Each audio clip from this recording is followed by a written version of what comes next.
자, 오늘 하나님의 말씀 보겠습니다. 하나님의 말씀은 마태복음 17장이 되겠습니다. 마태복음 17장. 요절되는 말씀은 17장 15절에서 18절 말씀입니다. 우리 한 목소리로 한번 주의 말씀을 선포하도록 하겠습니다. 시작. 주여 내 아들을 불쌍히 여기소서. 그가 간질로 심히 고생하여 자주 불에도 넘어지며 물에도 넘어지는지라. 내가 주의 제자들에게 데리고 왔으나 능히 고치지 못하더이다. 예수께서 대답하여 이르시되 믿음이 없고 패역한 세대여, 내가 얼마나 너희와 함께 있으며 얼마나 너희를 참으리요. 그를 이리로 데려오라 하시니라. 이에 예수께서 꾸짖으시니 귀신이 나가고 아이가 그때부터 나으니라. 아멘. 오늘 17장 말씀을 통해 연약한 믿음을 도우시는 하나님이라는 제목으로 하나님의 말씀을 나눠보려고 합니다. 이 17장은 크게 세 가지 사건을 기록하고 있습니다. 첫 번째는 주님께서 변화산에서 모세와 엘리야와 대화하시는 사건이 기록되어 있고, 산에서 내려와서 귀신 들려서 간질병으로 고통당하던 한 아버지의 외아들을 고치는 사건, 그리고 갈릴리와 가브나움에 돌아가셔서 제자들에게 말씀하시고 또 행하신 일을 기록하고 있습니다. 이제 주님께서는 이 땅에서 사역을 마치시고 아버지께로 돌아갈 시간이 되었습니다. 그런데 예수님이 그리스도라고 온 열방에 선포할 제자들이 믿음이 아주 연약합니다. 그래서 이 17장에는 주님께서 믿음이 연약한 이 제자를 도와주시기 위해서 무엇보다 먼저 그들의 믿음의 현주소가 어디 있는지 이렇게 보여주시고, 여러 가지 사건들을 통해서 주님께서 믿음 없는 제자들의 믿음을 강하게 도와주시는 사건들이 기록되어 있습니다. 이 말씀을 통해서 우리가 살펴보면 제자들의 믿음도 연약했지만 사실 그 제자들의 믿음이 우리의 믿음의 현주소라는 것을 알 수 있습니다. 주님이 이제 떠나가시면 핍박과 고난이 제자들에게 오게 됩니다. 그럼에도 불구하고 그들이 끝까지 믿음을 지키며 이 복음을 전하다가 이제 주님 앞에 가야 되는데 그만한 믿음이 보이지 않는단 말이죠. 똑같이 이제 주님이 다시 오시기 전에 이제 교회는 주님의 말씀 예언들을 보면 마지막 때의 징조로서 모든 민족의 핍박을 받는 때가 온단 말입니다. 근데 우리가 말씀을 통해 분명히 보고도 설마 그럴까? 아니면 지적으로는 동의하지만 그걸 믿지 않기 때문에 믿음을 지킬 준비를 하고 있지 않다면 어떻게 되겠습니까? 오늘 이 말씀을 통해서 나의 믿음, 우리의 믿음의 현주소가 어디 있는지 살펴보시고, 그 다음에 믿음 준비하기를 주님을 축복합니다. 우리에게 가장 중요한 것은 무엇보다도 육체를 벗고 난 다음에 영원한 세상이 시작될 때 우리가 어디에서 영혼을 보낼 것인가, 우리가 지금 그것을 선택하고 준비해야 합니다. 하나님은 우리가 아버지와 함께 하나님 나라에서 영혼을 보낼 모든 준비를 하시고 일할 수 있도록 우리에게 모든 걸 제공했지만, 그러나 중요한 것은 우리가 의지를 가지고 그것을 선택하고 날마다 살기 위하여 주님의 은혜를 구하는 삶이 필요합니다. 오늘 본문 말씀을 이렇게 정리하면 주님께서 세 가지 방법을 통해서 우리 연약한 믿음을 도와주시는 것을 알 수가 있어요.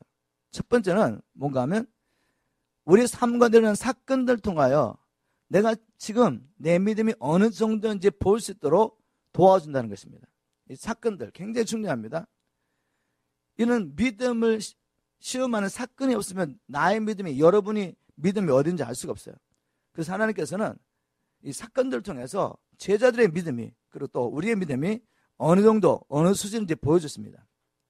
그리고 그 다음에 이제 결국 믿음이라는 것은 들으면서 나기 때문에 주님이 끊임없이 했던 말씀을 반복해서 계속 하시죠. 하나님께서 주님이 말씀하신데도 제자들은 자기 생각 때문에 깨닫지는 못해요. 그래도 주님께서는 반복해서 그 경관진에 끼어지도록 말씀하십니다. 그리고 세 번째로 보면 주님께서 끊임없이 제자들 하여금 이 땅에서 우리가 살면서 고난 받는 것에 시선을 맞추지 않고 다시 오시는 주님, 그때 우리가 누리게 될 영광을 주목하도록 계속 도와주시죠. 자, 이 세 가지가 오늘 제가 나눈 말씀 가운데 여기저기서 반복해서 나옵니다. 그래서 여러분들이 오늘 말씀을 통해 나의 현주소가 되는지 발견하기를 주님으로 축복합니다. 17장 1절 2절이 이렇게 시작합니다. 엿새 후에 예수께서 베드로와 야고보와 그 형제 요한을 데리고 따로 높은 산에 올라가셨더니 저희 앞에서 변형되사 그 얼굴이 해같이 빛나며 옷이 빛과 같이 휘어졌더라 라는 말씀이 있습니다. 바로 이것을 우리가 변화산상 사건이다 이렇게 말합니다. 주님이 높은 산에 올라가셨는데 주님이 변화되셨어요. 영광스러운 몸으로 제자들 본 앞에서. 먼저 이 사건이 왜 여기에 기록됐는지 우리가 배경을 살펴봐야 됩니다. 엿새 후에라는 말씀 있잖아요. 엿새 후에. 그럼 엿새 후에 무슨 일이 있고 난 다음에 엿새 후인가? 바로 16장 사건으로 넘어가죠. 16장에 보면 16장 13절에 예수님께서 가이사랴 빌립보에 오셨을 때 제자들이 이렇게 질문하죠. 사람들이 나를 누구라느냐? 사람들은 예수님을 예전에 살았던 구약의 선자 중에 한 사람이라고 믿고 있습니다. 그때 주님께서 이제 중요한 건 제자들이 주님이 누구신지 생명 걸고 증거할 제자들이 주님을 어떻게 알고 있는 게 가장 중요하잖아요. 그래서 제자들에게 묻습니다. 너희는 나를 누구라느냐? 그때 베드로가 주는 그리스도시요 살아계신 하나님의 아들이십니다 라고 고백하죠. 주님이 너무 기뻐하시면서 이것을 알게 한 것은 혈육이 아니라 바로 하나님 계신 내 아버지다. 결국 성령을 통해 알게 됐다는 것입니다. 그래서 주님이 너무 기뻐하시면서 바로 그때로부터 언제로부터 제자들에게 주님이 구약의 선지자들이 예언하던 메시아는 것이 계시되고 난 그때부터 예수님께서 무엇을 이야기하시죠? 이제 너희가 내가 누군지 알았다면 이제 내가 왜 이 땅에 왔는지를 알아야 한다. 그래서 그때부터 이제 내가 예루살렘에 올라가서 장로들과 서기관들과 그리고 여러 종교 지도자에게 권한을 받고 죽어야 할 것이다. 그렇지만 3일 만에 부활할 것이라고 주님께서 이 땅에 오신 목적을 이야기했습니다. 그랬더니 갑자기 베드로가 튀어나와가지고 주님을 말깁니다. 주님 절대로 그런 일 없습니다. 말립니다. 그때 주님께서 베드로를 꾸짖으시면서 사단아 내 뒤로 물러가라 말씀하시죠. 네가 사람의 일을 생각하고 하나님의 일을 생각하지 않구나. 네가 지금 나를 위해서 말하는 것 같지만 사실은 네가 하나님의 뜻을 알지 못하고 네 생각 가지고 너 나름대로 메시아관을 가지고 보니까 주님이 죽으면 안 되잖아요. 그 당시에 베드로뿐만 아니라 제자들과 모든 유대인들이 가지고 있던 메시아관은 이제 메시아가 나타나면 로마를 점령하고 세계를 점령하고 이스라엘이 지도자 나라가 돼서 메시아 왕국을 열방에 이루는 것입니다. 그 일이 물론 구약의 성경에 예언됐지만 그 하나님 나라가 온 땅에 완성되기 위하여 열방과 내주께서 택하신 하나님의 백성이 다 모여서 하나님 나라가 완성되기 위해서는 이 하나님의 백성들이 사단의 권세에서 풀려나야 되잖아요. 지금 죄 때문에 팔려가지고 마귀의 노예가 됐는데 먼저는 이 백성들을 회복해야지 주의 나라가 임했을 때 하나님 나라의 백성이 있잖아요. 초림하신 예수님의 목적은 먼저 자신이 자기 백성들을 위한 대성물이 되심으로 그들을 구원하는 겁니다. 그래서 권한을 받고 죽어야 되고 또한 부활하셔야 돼요.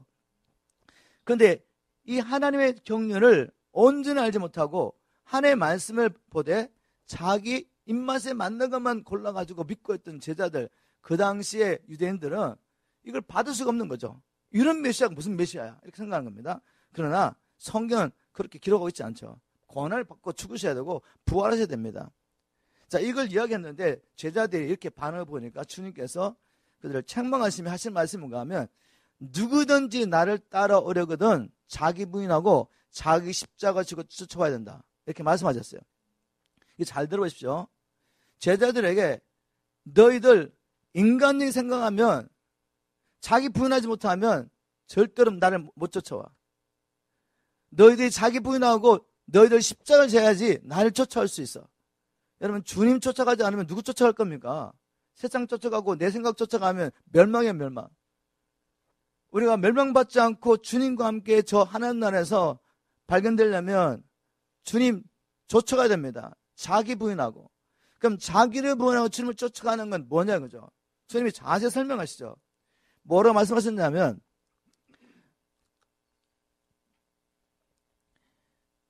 현대의 성경 제가 마태복음 16장 24절 25절을 한번 읽어보겠습니다. 현대의 성경으로 자기 생명을 구하고자 하는 사람은 잃을 것이며 나를 위해 자기 생명을 버리는 사람은 얻을 것이다. 사람이 온 세상을 얻고도 자기 생명을 잃으면 무슨 유익이 있겠느냐?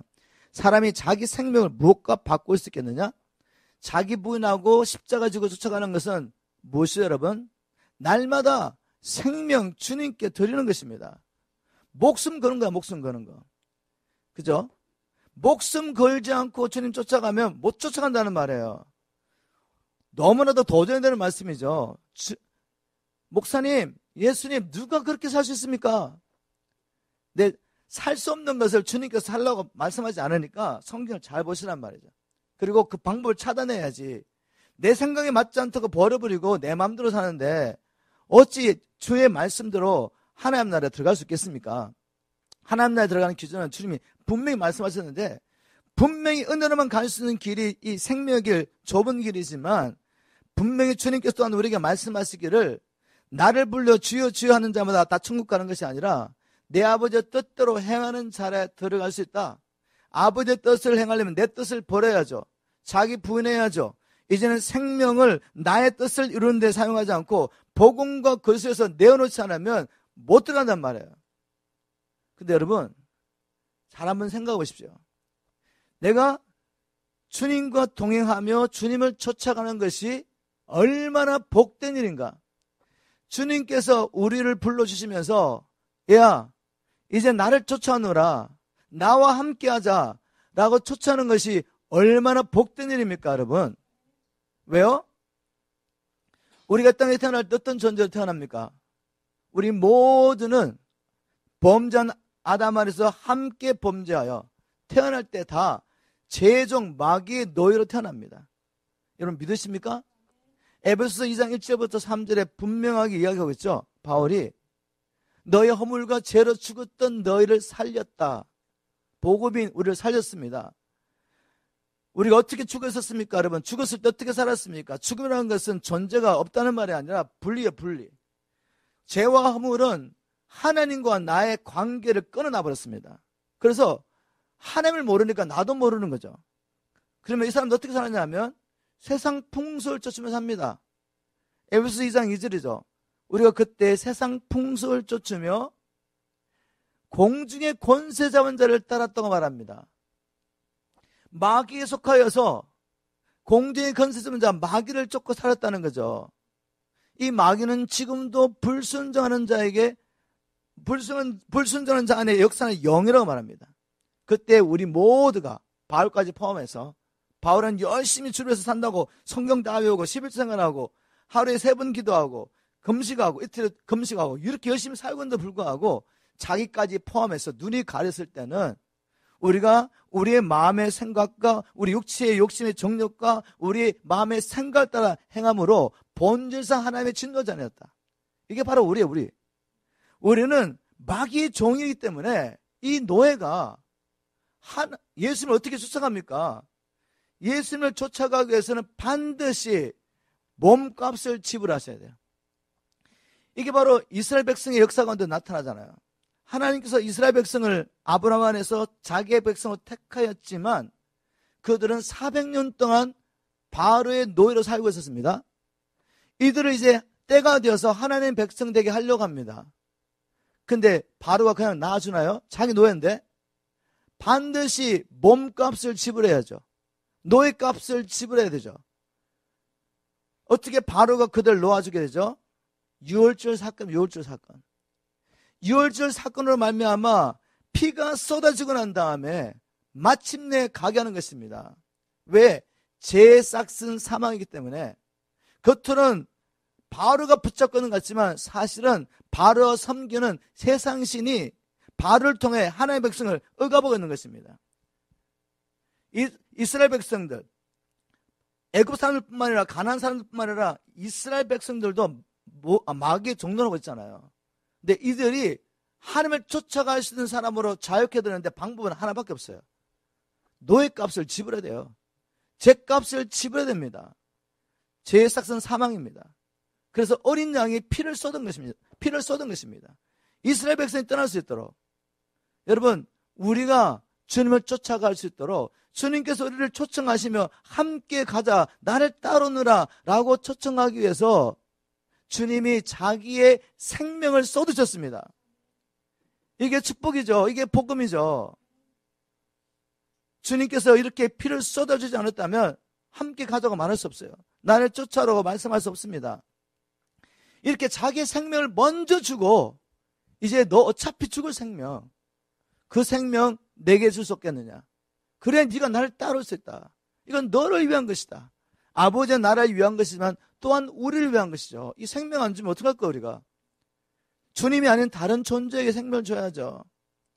여러분, 중간지대 없습니다. 성경에 보면 우리가 하나님도 안 섬기고 마귀도 안 섬기는 거 없어요. 성경에 보면 요한일서 5장 19절에 보면 우리가 아는 것은 우리는 다 하나님께 속하였고 온 세상은 마귀의 지배하였다라고 요한이 말했습니다. 성경을 보면 예수님이나 사도들은 분명한 믿음이 있었어요. 뭔가 하면 온 세상 사람들은 하나님께 속하든지 마귀에 속하든지 둘 중 하나입니다. 영적으로 보면 바로 그런 거죠. 영적으로 보면 여러분, 주님께 속하는 게 낫지 않습니까? 이게 복이지 않습니까? 그래서 주님은 나를 따라오라고 말씀하신 것이죠.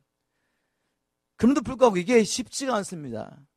분명히 주님께서 우리가 주님을 쫓아갈 수 있도록 자기의 생명값을 사주셨지만, 또 성령의 권능을 우리에게 주셨지만, 영적 싸움에서 싸워 이길 수 있도록 우리에게 성령의 그 말씀도 주시고 예수 그리스도 이름의 권세도 주셨지만 쉽지가 않단 말이죠. 알면서 자꾸만 넘어져 쓰러집니다. 그런데 주님은 놀랍게도 인내하시며 우리의 연약한 믿음을 도와주십니다. 그래서 주님께서 이렇게 말씀하시죠. 이 제자들에게, 이 연약한 제자들의 믿음을 도와주려고 마태복음 16장 마지막 부분에 보시면 주님께서, 제가 이 마태복음 16장 27절을 현대인의 성경을 읽겠습니다. 내가 천사들과 함께 아버지의 영광으로 올 것이다. 그때 내가 각 사람이 행한 대로 갚아주겠다. 이게 무슨 위로가 되는 말씀입니까? 이게 우리의 믿음에 어떤 영향을 미치죠? 예, 엄청난 영향을 미칩니다. 우리가 킹덤 파워 캠프 할 때 마지막에 이제 여러분들로 하여금 그리스도 안에서 생명을 얻고 또 목숨이 풀어지고 이제 가야 되는데, 가게 하기 위해서 끝까지 이 믿음을 갈 수 있도록 하기 위해서 우리가 나눈 메시지가 엔타임 메시지입니다. 하나님 나라와 마지막 때. 왜 이것을 계속 보여줘야 되느냐? 성경 연구 보시면 다니엘과 셋중과 어떻게 세상의 부경화와 또한 자기의 생명을 한순간에 버릴 수 있었는가?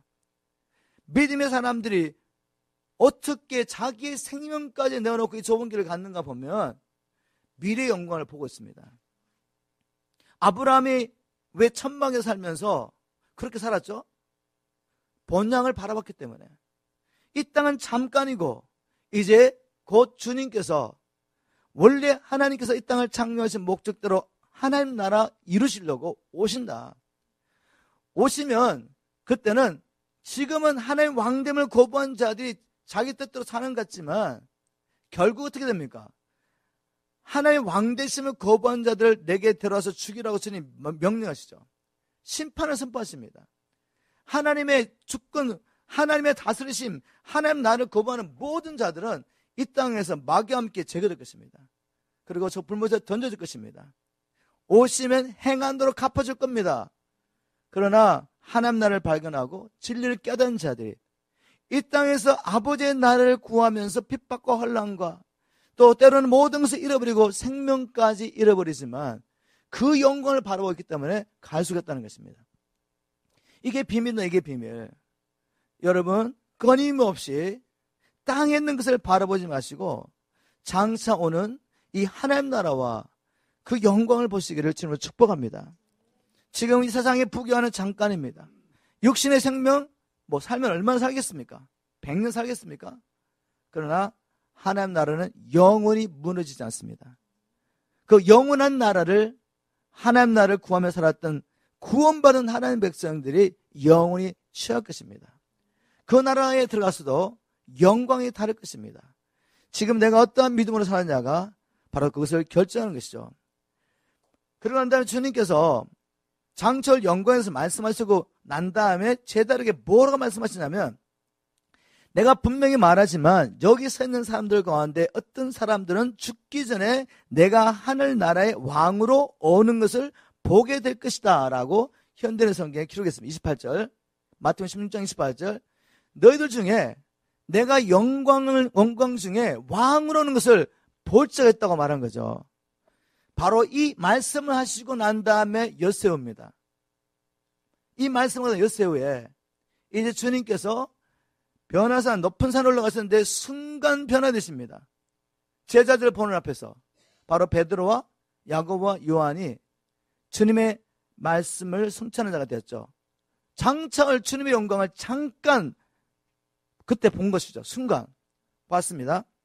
그러고 난 다음에 보고 있으니까 주님만 있는 것이 아니라 3대를 보니까 그때 모세와 엘리야가 예수와 더불어 말하는 것이 그들에게 보이거늘. 아니 도대체 제자들이 언제 모세와 엘리야를 본 적이 있습니까? 사진 있는 것도 아니고. 어떻게 알죠? 직관적으로 아는 거죠. 주님이 찾아오셨는데 여러분이 주님이다 라고 아시잖아요. 왜? 이거는 우리가 이성으로 경험을 하는 것이 아니라 직관적으로 아는 것입니다. 성령이 알게 하시는 거죠. 봤는 모세네, 엘리야네.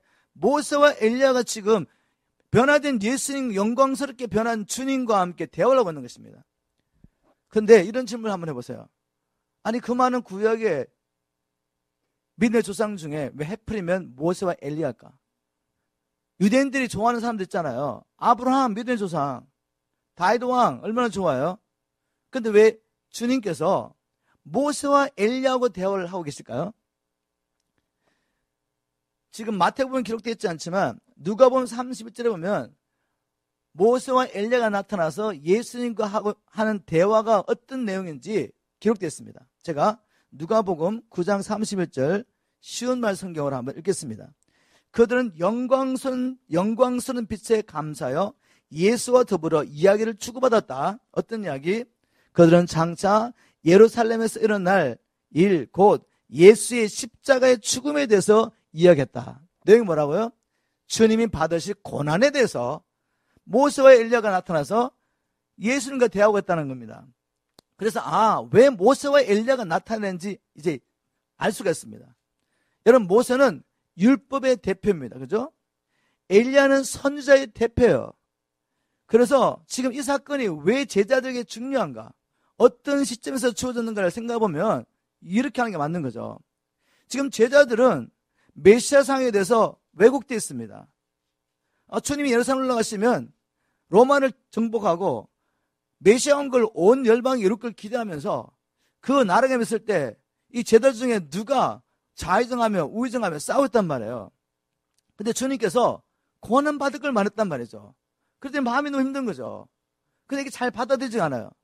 그래서 주님께서 이런 초자연적인 사건을 통하여 모세와 엘리야가, 즉 모든 율법과 선지자가 예언하던 그 메시아가 바로 예수님이신 것을 이 두 사람이 나타남으로 증명했죠. 그죠? 이 두 사람이 나타나서 대화를 함으로 증명을 하고, 그리고 메시아가 영광을 받기 전에 먼저 고난을 받을 것을 이 모세와 엘리야가 대화를 하면서 알려주는 겁니다. 너무나 확실한 훈련 방법이죠. 그죠? 제자적 믿음이 없으니까 주님이 도와주시는데, 이런 초자연적인 방법으로 성경이 예언한 메시아가 바로 예수님이시고, 이 메시아가 지금 무엇을 해야 되는 건지, 어떤 말씀을 이루하는지를 보여주신 거죠. 그것은 고난을 받고 이제 죽었다가 부활하시는 것입니다. 우리의 대성물로 죽으셔야 하는 것입니다. 이거를 보여주셨습니다. 여러분, 주님께서 이 사람들을 회복하시는 방법을 아시겠죠? 그죠? 너무나 놀랍습니다. 우리 주님께서 계속 여러분 찾아오셔가지고 어떤 방법을 통해서인지 먼저 여러분의 믿음의 현주소를 보여주시고 이렇게 계속해서 도와주실 때 믿음으로 받아들이시기를 주님으로 축복합니다. 모세와 엘리야가 나타나가지고 예수님이 권을 받고 죽으실 것을 말씀하실 뿐만 아니라 또 무엇보다도 구약이 예언한 메시아가 예수인 것을 말씀하실 뿐만 아니라 아버지께서 하늘에서 다시 말씀하십니다. 베드로가 17장 4절에 보면 이렇게 고백하죠.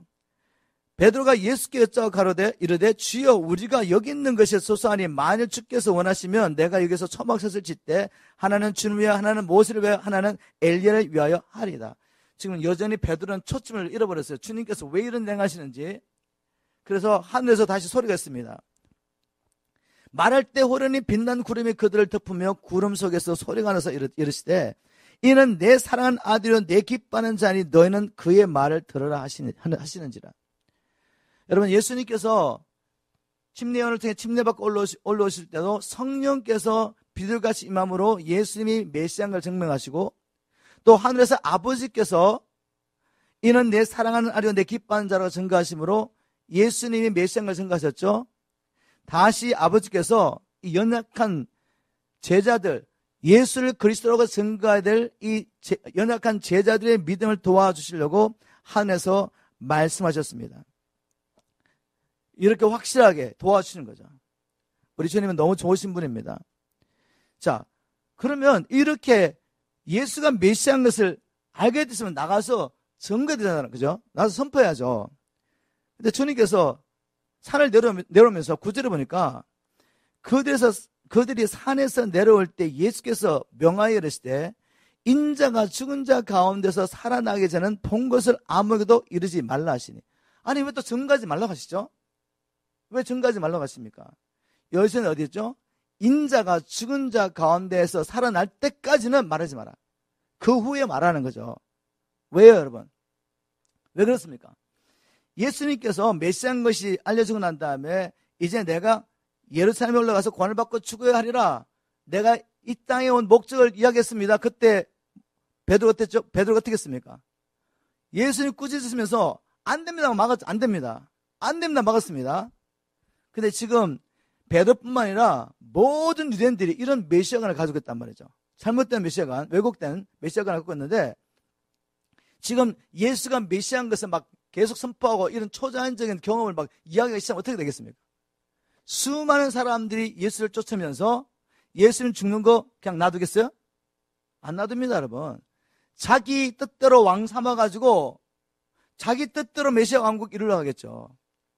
네, 그래서 주님께서 말하지 말라. 언제까지? 내가 죽고 부활할 때까지. 그래서 너희들이 구원을 받을 수 있는 준비가 되고 난 다음에 그때 선포하는 겁니다. 그리고 주님께서 구하는 그 하나님 나라가 지금은 여러분 잃어버린 영혼을 구원하고 하나님 나라가 여기저기 있다 할 것이 아니라 여기저기 있다 할 것이 아니라 너의 마음속에 너희 속에 있다고 하신 것처럼 우리 안에 주님의 통치가 이루어진 하나님 나라 먼저 해야 합니다. 바로 이 나라가 복음을 전파함을 통해 또 그들을 또한 예수의 제자로 세우는 것을 통해서 여러 민족, 모든 민족과 나라 그 가운데 주께서 택하신 백성들에게 그 나라가 이루어졌을 때 이제 실제적으로 정치적으로 온 열방을 통치하시고 하나님 나라를 이루시는 바로 그 일이 주님이 오심으로 이루어지는 겁니다. 미래. 맞습니까, 여러분? 그래서 그때까지는 말하지 말라고 말씀하신 것입니다. 그랬더니 제자들이 이제 서기관들이 그들의 종교 지도자들이 말씀을 통해 가르쳤던 게 기억나는 거죠.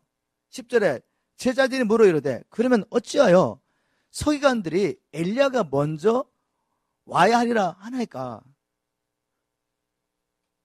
분명히 엘리야 봤잖아요. 조금 전에. 그죠? 주님께서 초자연적으로 모세와 엘리야를 보여줬단 말이에요. 제자들에게. 그런데 서기관들은 메시아가 오기 전에 반드시 엘리야가 와서 메시아의 길을 예배된다는 이야기를 성경을 계속 가르쳤단 말이에요. 자기들이 본 엘리야가 안 온 거자지. 어떻게 된 겁니까? 그렇게 말했을 때 주님께서 하신 말씀이 11절에 예수께서 대답해 이르시되 엘리야가 과연 먼저 와서 모든 일을 회복하리라. 내가 너에게 말하노니 엘리야가 이미 왔을 때 사람들이 알지 못하고 임의로 대하였도다. 인자도 이와 같이 그들에게 권한을 받으리라 하시니라고 말씀하십니다. 엘리야가 먼저 왔다고 말합니다. 그 엘리야가 누구죠? 벌써 주님께서는 그 앞에서 너희가 즐겨받을 텐데 오리란 엘리야는 바로 이 침례 요한이라고 알려줬습니다. 그럼에도 불구하고 그들은 주님의 말씀을 듣고도 자꾸 믿지 않는 거죠. 자기들이 본 거, 내가 본 엘리야는, 저 변화산에서 본 엘리야는 이 엘리야가 아닌데? 라고 말하는 거죠. 아니, 주님 말씀하십니다. 내가 다시 말하건대 엘리야가 벌써 왔다. 그 엘리야는 바로 침례하는 것을 말씀해 주는 거죠. 바로 요한이 나기도 전에 천사가 나타나서 엘리야의 아버지, 요한의 아버지, 침례 요한의 아버지 사갈에게 계시하죠. 바로 엘리야의 10년과 건능을 할 자가 네 아들이라고. 그가 많은 하나님의 백성들을 이제 주님께로 돌이킬 것이라고 예언합니다. 바로 주님께서 성경을 통해 보여준 건 뭔가 하면 엘리야가 physically 그 엘리야가 오는 것이 아니라 엘리야의 10년과 권능을 가진 자가 온다는 것이죠. 바로 엘리야의 10년과 권능을 받을 자가 침례요한이었고 그가 바로 그 엘리야의 10년과 권능을 받았다는 증거로서 많은 사람들을 회개로 이끌었습니다. 그래서 주님이 오신 것을 증거하고 예수가 메시아인 것을 증거하고 주님께로 인도했죠. 엘리야는 왔고 이미 그 일을 했다는 거죠. 그럼에도 불구하고 그 당시에 유대인 지도자들과 유대인들은 엘리야를 발견하지 못했습니다. 오리라는 엘리야가 말씀대로 왔는데도 불구하고 그들의 눈이 가려서 분별하지 못하고 배척하고 헤롯 왕의 손을 통해서 침례하는 죽임을 당합니다. 그리고 주님이 이런 예언을 남깁니다. 그들이 인자에게도 그러하리라. 즉 메시아도 동일하게 종교 지도자에게 배척을 당하고 그리고 이방인의 손에서 죽임을 당할 것을 권한받을 것을 주님이 말씀하시는 거죠. 자, 여러분, 지금 베드로가 주는 그리스도 살아계신 하나님의 아들입니다라고 예수가 메시아인 것이 알려지고 난 다음부터 주님은 끊임없이 내가 왜 왔는지를 계속 반복해서 말씀하시죠. 제자들이 알아듣거나 말거나 간접적으로 직접적으로 계속해서 초자연적인 방법으로 보여주시고 계속 말씀하십니다. 바로 이게 여러분 연약한 우리의 믿음을 회복하는 주님의 방법입니다. 우리의 믿음이라는 것은 더러면서 또한 우리의 믿음이라는 것이 진리의 말씀 하나님의 성경에 근거한 것이 아니라면 내 믿음이 아무리 충만해도 믿음은 어떤 역사가 반드시 있기 때문에 역사는 나타날지 모르지만 하나님의 나라를 이루어가는 역사는 아니란 말이죠. 그럼 하나님의 나라를 이루어가는 역사가 나타나려면 반드시 진리의 말씀에 근거해서 우리의 믿음이 생겨야 되는데 그 믿음은 더러면서 난단 말이죠. 그런데 듣지 못하게 마귀는 끊임없이 우리 귀를 막고 있습니다. 우리의 마음 가운데 왜곡된 교리와 내 경험과 내 생각을 계속해서 붙잡게 만들면서 들어도 듣지 못하게 하고 보아도 보지 못하게 역사하는 거죠. 이런 상황 가운데서 주님 하신 일이 뭐라고요? 어떤 방법을 통해서든지 진리를 계속 선포합니다. 계속. 아멘. 자, 여러분, 제가 이제 이 말씀을 나눌 때 어떤 성경 구절 몇 개만 뽑아가지고 주제 설교를 거의 하지 않습니다. 말씀을 나눌 때 반드시 북 하나, 책 하나를 딱 찾아서 그 책 전체를 가르치면서 한 장 한 장, 한 절 한 절 가능한 시간 나는 만큼 다 읽고 이렇게 나누죠. 나누면서 계속 나오는 메시지가 뭐죠? 예수가 누구신가? 그분이 무엇을 행하셨는가? 우리는 그분과 어떤 관계였는가? 다른 말로 해서 예수 그리스도를 통해서 하나님 나라 이루어가시는 구원 계획을 계속 선포합니다. 그리고 복음을 통해 나타난 그분의 사랑이 뭔가를 설명하고 우리가 이 사랑을 깨닫고 이제는 성경을 우리에게 주신 목적대로 나를 부인하고 하나님을 사랑하고 이웃을 사랑하도록 성경을 통해 계속 반복적으로 말하죠. 혼을 들으면 목사님 설교가 맨날 똑같아. 다른 게 없어요. 그걸 계속 이어가는 거죠. 그런데 영어로 보면 그게 내 영을 살리는 방법입니다. 내 영을 살려서 나를 땅에 신 하나의 목적을 이루게 하는 방법이란 말이에요. 사도행전의 메시지를 연구하면 아주 간단합니다. 예수님께서 사도행전 1장 4절에 보면 3절입니까? 잠깐 보게 확인. 사도행전 1장에 보면 40일 동안 부활하신 후에 40일 동안 제자들과 머물면서 아주 간단한 메시지 선포했습니다. 다른 메시지를 전파한 것이 아니라 하나님 나라 일을 계속 이야기하신 거죠. 3절 해받으신 후에 또한 저희에게 확실한 많은 증거로 친히 사심을 나타내사 40일 동안 저에게 보이시며 하나님 나라 일을 말씀하시니라. 우리 예수님께서 이 땅에 계실 때도 제자들에게 다른 말씀을 하지 않으셨습니다. 하나님 나라 선포하고 성령의 권능을 하나님 나라 이루가고 많은 비유를 통해 하나님 나라가 뭔 것을 계속 설명했죠. 하나님은 어떻게 들어가는지 계속 이야기했습니다. 그리고 여러분 사도행전 또 5장에 가면 사도들이 전한 메시지가 아주 간단해요. 사도행전 5장 42절을 보세요. 42절. 거기 보면 저희가 날마다 성전에 있든지 집에 있든지 예수는 그리스도라 가르치기와 전도하기를 쉬지 아니하니라. 메시지 너무 간단하죠? 예수가 누구신가? 그분은 그리스도시다. 그분은 왜 오셨느냐? 우리를 살리기 오셨다. 그분은 바로 아버지의 나라를 이루기 위해서 자기의 죽음을 통하여 죽으심과 부활하심을 통하여 우리를 자기 것으로 만드셨다. 이 이야기 계속 한 겁니다. 그런데 논란이 일어났습니다. 이 복음을 받고 사도를 통해 끊임없이 복음을 들었던 모든 성경을 통해 예수가 누구시며 어떤 일을 행하셨는지를 들었던 이 제자들이 환난과 핍박 가운데 다 흩어져서 가는 것보다 뭘 했다? 교회를 섭니다. 교회를 섭니다. 안디옥 교회 같은 놀라운 교회가 세운단 말이죠. 지금 제가 이 일을 하고 계십니다. 하고 계신 게 이 일을 하고 있습니다. 제가 지금 이 일을 하고 있다니까 주님이 저를 통해 이 일을 여러분에게 행하고 계십니다. 우리 미션 트레이션 처치 왜 세워진지 이유 중에 하나 지난주에 말씀드렸는데 아마 기억도 안 날 거예요. 제가 계속 말씀드릴 겁니다. 그 중에 하나 뭔가 하면 마지막 때의 교회 핍박과 환난이 왔을 때 주님은 주님 오시는 그날까지 끊임없이 주의 나라 주의 교회 이루실 텐데 그 교회를 세울 지도자 만들어내는 것이 이 교회가 세워진 목적입니다. 그게 초대교회가 세워졌던 목적이죠. 예루살렘 교회가 세워졌던 목적이죠. 저같이 전임사학자만 복음 전하고 교회 세우라고 부르지 않았습니다. 교회를 세운다는 건 다른 것이 아니라 복음을 전하고 그들을 예수의 제자로 세우는 것입니다.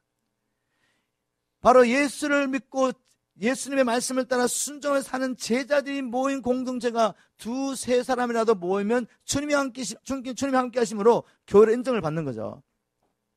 바로 그런 교회의 지도자를 세우는 것이 이 교회가 이 땅에 지금 여기 센터교회에 있는 목적이죠. 사람의 수가 중요하지 않다고 그랬죠.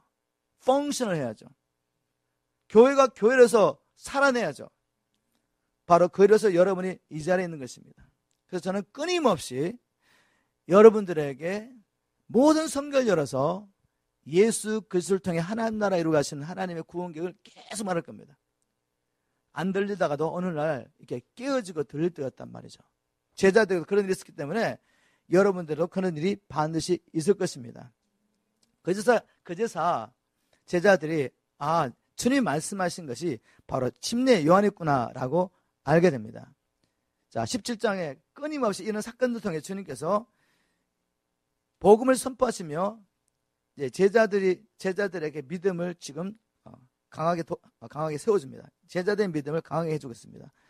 자, 이제 17장 이제 14절부터 21절 보면 산에서 내려오셔가지고 귀신을 쫓아내시는 사건이 있는데 이 사건을 통해 주님께서 제자들이 하고 싶었던 일이 있습니다. 그것은 지금 너희들 믿음의 수준이 여기야 라고 믿음의 현주소를 알려준 것이죠. 어떤 사건이 있었습니까? 예수님이 12제자 또 그 외에도 몇몇 제자들이 함께 따라다녔을 텐데 주님을 따라다녔던 사람들이 12제자뿐만 아니라 여인들이 함께하면서 그들의 재정으로 예수님의 공동체를 섬기고 있었습니다. 그래서 분명히 그 밑에는 세 제자 외에 다른 제자들이 있었다는 거죠. 사람들이 예수님의 제자였는 걸 보면 찾아와서 부탁했습니다. 그 중에 한 사람 바로 자기 외아들이 귀신 들려서 간질병으로 고생하는데 이 귀신이 지금 우리가 말하면 자살 충동을 막 주는 거죠. 불에도 물에도 막 던지면서 이 아이를 너무 고통스럽게 하는 겁니다. 이걸 보고 있던 아버지가 얼마나 마음이 힘들겠어요. 왜? 외아들인데 하나밖에 없는 외아들인데 지금 간질이 걸렸는데 이게 귀신의 손을 말미암아 불에도 물에도 자기를 막 던지는 거죠. 죽겠다는 거야 지금. 근데 이 아이를 고쳐달라고 제자들이 왔는데 제자들이 고치지를 못했습니다. 근데 마침 주님이 산에서 내려오세요. 그래서 이 아버지가 달려가서 자초진을 이행하면서 지금 마태복음에는 잘 기록되어 있지 않았지만 마가복음을 보면 똑같은 사건을 마가복음 이제 9장 22절부터 24절에 이렇게 기록하고 있습니다. 제자들이 쫓아내지 못했다고 말하면서 이제 이 아버지가 하는 말이 그러나 마가복음입니다. 마가복음 9장 22절 그러나 무엇을 하실 수 있거든 우리를 불쌍히 여기사 도와주옵소서. 예수께서 이르시되 할 수 있거든이 무슨 말이냐 믿는 자에게는 능히 하지 못할 일이 없는 일을 하시니라. 그랬더니 이 아버지가 그 아이 아버지가 소리를 질러 이르되 내가 믿나이다 나의 믿음 없는 것을 도와주소서 하더라 라고 기록하고 있어요. 여러분 여기서 굉장히 중요한 원리를 찾을 수 있습니다. 먼저 우리에게 우리의 자녀를 자유케 하기 원하는 먼저 보여주셔야 되겠죠. 우리 자녀들이 뭐 공부 잘하고 교회 착하게 다니고 뭐 그래서 아무런 문제 없다 생각하시면 안 돼요. 저는 이 청년들 청소년들 사역을 오랫동안 하면서 많은 분들이 저를 찾아옵니다. 찾아와서 자기 아들 이야기하는 거죠. 목사님 겉으로 보면 이 아이 아무 문제 없어요. 교회 꼬박꼬박 잘 다니죠. 학교에서 공부 잘하죠. 근데 집에 오면 부모만 아는 거죠. 부모 아는 건데 집에 오면 아이가 방에서 나오질 않습니다. 게임에 빠져갈 거예요. 분노에 사로잡혀가 있고 자살 충동이 있고 너무너무 고통당하는 거죠. 이 아이를 자유케 하고 싶습니다. 근데 방법이 없습니다. 도와주세요. 제가 어떻게 도와주겠습니까? 우리 주님이 도와주셔야지. 물론 우리가 도와줘야죠. 그죠? 그래서 제가 일단 만나겠어요. 그럼 만나게 해달라고. 그때 그 아이가 나를 안 만날 거라는 거죠. 그럼 제가 못 도와주잖아요. 지금도 기도하겠습니다. 여러분 우리 가운데 우리 아이들 세상적으로 보면 전혀 문제가 없어요. 그러나 영적으로 묶여 있잖아요. 여러분 이들을 풀어놔야 돼. 누가요? 우리가 풀어야 돼. 우리가 풀지 못할 때 주님은 믿음이 없고 삐뚤어진 세대요. 패역한 세대란 말은 삐뚤어졌다는 겁니다. 믿음이 없고 삐뚤어진 세대요. 내가 언제까지 너와 함께 있으면 일을 해야 되겠냐? 믿음이 없는 너를 보고 내가 언제까지 참아야 되겠냐? 이렇게 말씀하십니다. 우리를 향한 말씀이죠. 그때 우리가 이거 인정해야 돼. 주님, 나 믿음 없음 인정합니다. 도와주십시오, 주님. 주님 앞에 우리의 믿음 없음을 인정하고 도와달라고 기도해야죠. 부르짖을 때 주님이 일하십니다. 주님이. 믿는 자에게는 능치 못함이 없다. 이런 일이 있고 난 다음에 제자들이 얼마나 창피하겠어요. 그런데 제자들에게 좋은 점은 자기의 연약한 믿음을 인정합니다. 인정하고 주님께 와서 주님 우리는 왜 못 쫓아냈습니까? 라고 묻는 거죠. 여러분 우리에게 이러한 겸손이 필요해요. 내가 분명히 이 일을 하도록 주님 불러주셨는데 못할 때 주님 앞에 무릎 꿇고 물어봐야죠. 그럼 답이 있습니다. 그런데 분명히 믿음이 없는데 어떤 사건을 통해 믿음이 없는 게 드러났음에도 불구하고 믿음이 있는 것처럼 그렇게 사시면 안 돼요. 인정해야죠. 다른 사람에게 핑계를 대고 자기의 믿음 없음을 하나님께 보여주면서 우리의 믿음을 키워주려고 그러는데 그걸 인정하지 않아요. 그러면 발전하지 않습니다. 쏟고 사는 거죠. 어떤 외적으로 나타나는 현상을 보면서 나는 믿음이 있다고 생각하는데 사실은 그렇지 않아요. 여러분. 우리의 믿음은 실제적으로 하나님 나라를 이루며 사는 것으로 나타나야 합니다. 그러면 세상에 붙잡혀 있는 사람들 구원해야죠. 다른 말로 하면 모든 족속 제자 삼아야죠. 그게 주님께서 우리에게 주신 지상 명령입니다. 솔직하게 주님 왜 우리를 못 찾아냈습니까? 이렇게 묻는 것입니다. 그때 주님께서 마태복음 17장 20절에 너희 믿음이 작은 까닭이니라. 믿음 없단 말 안 해요. 지금 주님이. 얘들아 너희들 믿음 있는데 너무 적다. 뭐 작다라고 번역한 데도 있고 적다라고 번역한 데도 있지만 그거 중요한 게 아닙니다. 너의 믿음이 작다. 그러면 사실 말씀이 만일 너에게 믿음이 겨자씨 한 알만큼만 있어도 이 산을 명하여 여기서 저기로 옮겨지라 하면 옮겨질 것이요 또 너희가 못할 것이 없으리라. 한마디면 겨자씨만한 믿음도 없다는 말이에요. 우리에게 바로 주님 말씀하시는 겁니다. 믿음 많은 것 같은데 정말 내가 믿음으로 살아야 될 그 사건을 딱 허락하시면 얼마나 믿음이 작은 것을 우리가 발견한단 말이죠. 그걸 인정도 안 해. 그럼 발전할 수 없습니다. 최소한 인정해야 돼요. 그럼 주님이 가르쳐 주시는 거죠. 너희 믿음이 작은 거다. 그리고 주님 말씀하시기를 만일 겨자씨 하늘만한 믿음이라도 있으면 너희가 못할 것이 없다고 말씀하셨잖아요. 이 말씀과 굉장히 중요한 영적인 원리가 있습니다. 겨자씨 얼마나 작아요? 그러나 그 안에 생명이 있다면 반드시 믿음의 역사 나타난다. 여러분 이걸 우리가 깨닫지 않으면 분명히 믿음으로 구원을 받는데 거기에 주장하는 믿음이 죽은 믿음이에요. 근데 분별이 안 됩니다. 우리는 믿음으로 무엇을 믿음으로? 예수가 나의 구주시고 주님인 것을 믿음으로 말미암아 우리는 하나님 앞에 의롭다함을 받을 수가 있습니다. 굉장히 중요하죠. 분명히 하나님 말씀에 보면 아버지의 뜻대로 행해야지 하나님 나라 들어갈 수 있다고 말씀하셨고 선한 일을 행한 자는 생명부활로 악한 일을 행한 자는 심판의 부활로 나오리라고 말씀하셨습니다. 이기는 자만이 생명 나무의 실과 먹고 이기는 자만이 둘째 사망에 피할 수 있습니다. 어떻게 보면 뭘 해야지 들어가는 것처럼 보이는데 잘 들어보세요. 우리가 하나님 앞에 서기 위해서 즉 의롭다함을 받기 위해서 내가 생명 내어놓고 복음 전한다고 해서 그것이 나의 죄 하나도 씻을 수 있겠습니까? 내 경건 훈련 금식하고 기도하는 것이 사람들 보기에 선하게 보는 어떤 일들이 나의 죄 하나도 씻을 수 있단 말이에요. 없습니다, 여러분. 죄의 삭은 육신의 축만 말하지 않아요. 영원히 하나님과 분리되는 것입니다.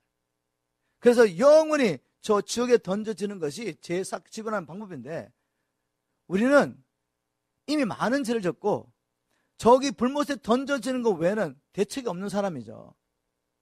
나를 의롭게 하는 것은 내가 생명 걸고 복음 전하는 것이 아니에요. 예수의 피밖에 없습니다. 예수의 피만이 주님 앞에 갔을 때 나를 의롭다고 인정해 주는 거죠. 그런데 만약 우리가 이것을 믿는다면 어떤 결과가 나오냐면 믿음에는 반드시 뭐가 있죠? 역사가 있어요. 역사가 나타나는데 예수를 구주로 믿는다면 주님이 구주로서 하시는 일이 뭐죠? 하나님의 진노에서를 구원할 뿐만 아니라 이 땅에서는 불법을 행하는 삶, 마귀의 종노라는 삶, 내 뜻대로 죄의 소욕대로 사는 삶에서 이 불법의 소리를 구원하시는 구주란 말이죠. 그러면 내가 예수를 구주로 믿고 그 믿음이 생명 있는 믿음이라면 역사가 나타나겠죠. 내 삶이 바뀌는 것입니다. 완전하지 않죠. 우리가 공사 중이니까. 근데 분명히 삶의 방향은 바뀌어 있습니다. 나를 위해 살던 내가 주를 위해서 살기 시작합니다. 그런데 주를 위해서 산다고 생각하는데 순간순간 주님 어떤 사건을 통해 제자들이 하신 것처럼 여전히 자기 중심적으로 주님을 쫓아가는 것을 보여준단 말이죠. 그럴 때 깨닫고 회개하고 버리지만 또 주를 위해서 사는 것 같은데 가다 보면 또 내가 있단 말이에요. 이런 삶이 있지만 여러분 우리의 삶은 바뀌었습니다. 살아있는 믿음은 반드시 역사랍니다. 여러분 역사. 그리고 개역 개정에 보면 21절이 없죠. 그죠? 없음이라고 되어 있나요 여러분? 마태복음 17장 21절이 없음으로 됐는데 그 이유는 분명히 4번에 뭐가 있는데 손상이 돼가지고 안 보인다는 말이죠. 그런데 4번에 하나만 있는 건 아니잖아요. 여러 4번이 있습니다. 그래서 다른 4번에 보면 21절 있어요. 쉬운 말 성경에 보면 마태복음 17장 21절 이렇게 기록하고 있습니다. 그러나 이런 종류의 귀신은 기도와 금식이 아니고는 나가지 않는다. 라고 그 사본은 21절 있습니다. 그래서 주님께서 믿음이 약해서 너희들이 귀신을 못 쫓아냈다고 말씀하시고, 그 다음에 두 번째는 또 금식과 기도로 너희들이 힘을 줘야 되는데 그걸 못했다는 겁니다. 그러면 금식과 기도가 어떻게 귀신을 쫓아내는 일을 하느냐, 이걸 물어보는 거죠. 여러분, 악한 영이 어떤 영혼을 자기 소유로 여기다가 떠나가려면 금식과 기도한다고 그것 때문에 떠나진 않습니다. 그렇다면 금식, 예수님 필요 없잖아요. 금식과 기도만 하면 되지. 그죠? 그게 아니에요. 그래서 금식과 기도의 능력을 잘 이해하셔야 돼. 금식과 기도 그 자체가 귀신을 쫓아내는 능력이 아니란 말이에요. 악한 영이 떠나려면 반드시 그 영혼이 예수의 핏값으로 산바돼야 합니다. 맞죠? 그리고 악한 영이 떠나가려면 우리가 예수 그리스도의 이름의 권세를 가지고 끝까지 그 악한 영을 쫓아내야 돼요. 예수의 핏값을 사가지고 예수님 건데 왜 네가 여기 안 나오고 있나 이거죠. 악한 영은 불법으로 안 나가려고 그래요. 왜? 여러분 그렇잖아요. 우리가 어떤 경우에 집회물들 못 내가지고 밀리면 집회물들 못 내는데 또 갈 데가 없으니까 머물 수 있잖아요. 그것처럼 이 악한 영도 나가긴 나가야 되는데 갈 데가 없는 거죠. 갈 수가 없어요. 그럼 어떻게 돼? 불법을 머물러 있어야 돼요. 그럼 어떻게 합니까? 법으로 처리해, 법으로. 바로 예수 그리스도 이름의 권세로 쫓아내야 합니다. 그래서 악한 영이 나가는 것은 예수님께서 십자가에서 그 영혼을 사시기 위해서 자기 핏값으로 사실 수 있도록 어떤 구속 역사를 이루어야 되고, 그 다음에 그것을 믿어야 되고, 그 다음에 그것을 믿음도 불구하고 안 나갈 때 예수 그리스도 이름의 권세로 싸워야 합니다. 맞습니까? 그러면 금식과 기도의 능력이란 건 뭐냐? 이것을 믿는 믿음을 더해주는 거죠. 금식과 기도를 통해서 내가 육신의 가장 기본적인 욕구까지 필요까지 다 제쳐놓고 하나님 앞에 이 영혼의 구원을 위해서 하나님 앞에 간절히 금식하며 기도할 때 누구의 역사가 있겠습니까? 성령님 역사, 성령님 역사. 성령님 역사를 통해서 이미 내 안에 허락하신 지극히 크신 능력에서 알게 되고 예수 그리스도를 믿는 믿음이 더 강해지고 믿음이 강해지기 위해서 바로 내 속사람이 계속해서 주님과 교통한 뭔가를 못 걷는 것입니다. 그래서 기도와 금식을 통해 능력이 나타나는 거지 기도와 금식 그 자체가 그 능력으로 귀신을 쫓아내는 건 아니죠. 그래서 두 가지 다 주님 말씀하신 거죠. 믿음이 필요하다. 뭐에 대한 믿음? 예수가 누구시고 어떤 일을 행하셨다는 그 믿음 위에 일단 이 믿음이 강해지기 위해서 금식과 기도를 더해라는 것입니다. 우리가 심각하게 다음 세대, 우리 자녀의 세대를 해방시키고 또 지금 어려운 저 조국이 하나님의 은혜로 말미암아 공산주의 영에서 또 저 거짓 영과 미혹의 영에서 해방되도록 자유케 되도록 우리가 먼저 하나님의 약속을 믿는 믿음이 필요합니다. 그래서 우리가 매주 토요일 날 저희 집에 모여가지고 한국 건국사를 지금 보고 있습니다. 연구하고 있습니다. 그걸 보면서 정말 대한민국 하나님 나라가 하나님이 세우신 나라구나. 사람이 결코 세울 수 없는 하나님의 나라로 대한민국을 시작하셨습니다. 그리고 얼마든지 적화될 수 있는 나라를 하나님이 초자연적으로 지키고 계시구나. 역사 보셔야 돼요. 역사를 알아야지 하나님이 시작한 나라고 하나님의 목적을 시작했다면 이거 붙잡고 우리가 믿음으로 기도해야죠. 믿음이라는 게 무조건 그냥 기도하는 게 아니라 믿음이라는 것은 분명한 하나의 말씀, 하나의 역사에 근거해야 됩니다. 그래서 이 믿음이 더할 수 있도록 우리가 금식과 기도를 하면서 바로 이 약속을 붙잡고 강구할 때 하나님 이것을 통해서 천사를 동원하시고 개인도 나라도 해방한 줄 믿으시기 바랍니다. 이제 마지막 한 가지만 나눌 텐데 예수님께서 이제 갈릴리로 돌아가시는데 갈릴리라는 것은 어떤 큰 지역 이름입니다. 마치 뭐 캘리포니아 남가주처럼 그 안에 여러 도시가 있잖아요. 그 갈릴리 안에서 주님께서 주로 살아가셨는데 가브나움도 있고 베세다, 나사렛 여러 이제 중요한 지명 나인 지역 주님께서 들어가셔가지고 죽은 아들을 살리신 뭐 지역 중요한 지역들이 그 안에 있는데 그 갈릴리 지역으로 들어가서 산에서 내려와서 갈릴리 지역으로 가서 이제 마지막으로 가브나움에 가서 하셨던 일을 기록하고 있습니다. 자, 갈릴리 지역으로 딱 들어가자마자 이제 제자들이 모였는데 22절에 보니까 예수님이 또 뭘 하시죠? 갈릴리에 모일 때 예수께서 제자들에게 이르시되 인자가 장차 사람들의 손에 넘겨져 죽임을 당하고 제3일에 살아나려 하리니 하시니 제자들이 매우 근심하더라. 도대체 몇 번을 이야기하십니까? 몇 번을. 그건 힘없이 이야기하는데도 자기 생각 때문에 받지를 못하니까 근심하는 겁니다. 이거 복음인데 복음. 주님이 죽으시고 부활하시니 우리가 죄 용서를 받고 의롭다를 받을 수 있는데 근심하고 있단 말이죠. 왜? 내 생각과 주님의 생각이 맞지 않으니까. 여러분 제발 성경 보시다가 여러분의 입맛에 맞는 말씀은 선택하지 마십시오. 성경 전체를 보셔야 돼. 그래야지 우리가 진정한 믿음이라는 게 생깁니다. 분명히 하나님의 말씀이 있긴 있는데 내가 원하는 말씀을 딱 붙잡고 내 입맛에 맞지 않는 말씀, 내 마음에 불편한 말씀은 붙잡지 않으면 어떻게 믿음이 자라겠습니까? 제자들이 바로 그런 문제였는 거죠. 그래서 이제 가버나움에 가셔가지고 성전세를 내라고 누가 와가지고 세금 증수를 하는데 이 사건이 왜 여기 기록되는지 한번 보겠습니다. 먼저 말씀을 읽고 난 다음에 우리가 말씀을 나눠보겠습니다. 24절에 가버나움에 이르니 반세기를 받는 자들이 베드로에게 나와 가로되 너희 선생이 반세기를 내지 않았느냐 가로되 내신다. 도대체 이게 뭐죠? 자, 이 성전세를 내는 이 법이 언제 생겼냐면 출애굽 이후에 생깁니다.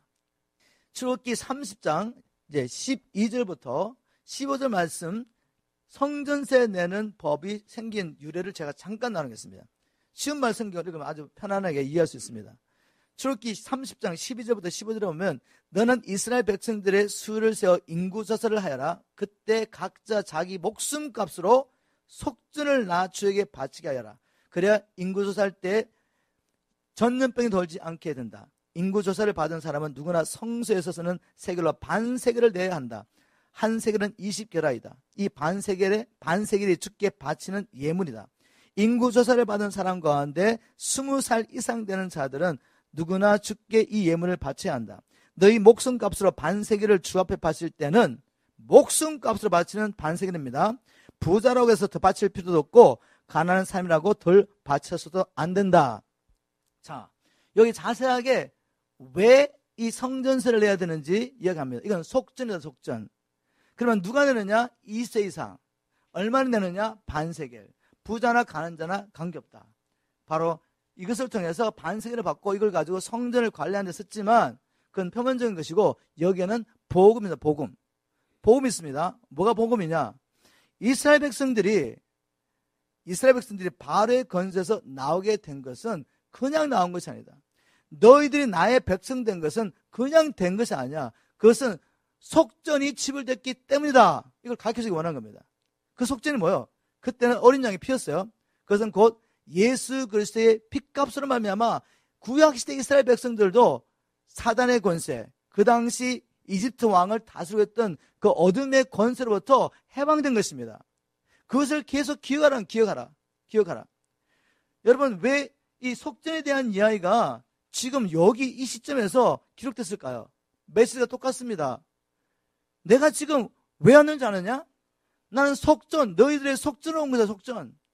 내가 죽고 부활하는 이유는 나는 너희들을 살리기 위해서 사단의 권세 너희를 해방하기 위해서 나는 속전을 왔기 때문에 그런 것이야 라고 똑같은 메시지를 전한 것입니다. 맞습니까, 여러분? 지금 17장을 통해 똑같은 메시지 계속 반복하고 있죠? 말씀을 읽겠습니다. 오늘 이 말씀을 통해 우리의 믿음의 현주소가 된지 한번 살펴봤으면 좋겠습니다. 그리고 주님께서 우리의 믿음이 어떠한 것을 보여줬다면 그걸 인정하셔야 돼요. 인정하고 주님께서 오늘 17장 말씀을 통해서 보여주신 이 원리대로 여러분의 믿음을 강하게 세우시길 주님으로 축복합니다. 먼저 인정하면 내 사건을 통해서 나의 믿음이 어떠한 것을 인정했다면 주님 말씀하시잖아요. 계속 반복해서 하나님의 진리의 말씀을 계속 반복해서 들려줍니다. 하나님의 말씀을 통해 끊임없이 왜 우리가 예수 그리스도를 통하여 하나님 나라에 가시는 이 구원계획으로 말씀을 계속 반복해서 모든 성경을 찾아야 되느냐? 우리의 믿음을 강하게 하기 위해서. 그리고 우리가 또한 우리의 믿음이 강해질 수 있도록 하나님의 감동을 주실 때 기도에다가 금식을 드려야 됩니다. 기도와 금식을 생활 습관으로 하셔야 돼요. 그래야지 우리 믿음이 강해지고 우리가 실제적으로 이 복음을 전하며 사단의 권세하는 영혼을 회복할 수가 있습니다. 우리가 먼저 우리의 믿음을 회복하고 이제 이 복음을 살아냄을 통해서 우리의 자녀와 또 우리가 막전 이 세대와 이 나라를 어둠의 권세를 해방하고 주님의 길을 예배하는 그런 믿음의 세대로 일어나기를 주님으로 축복합니다.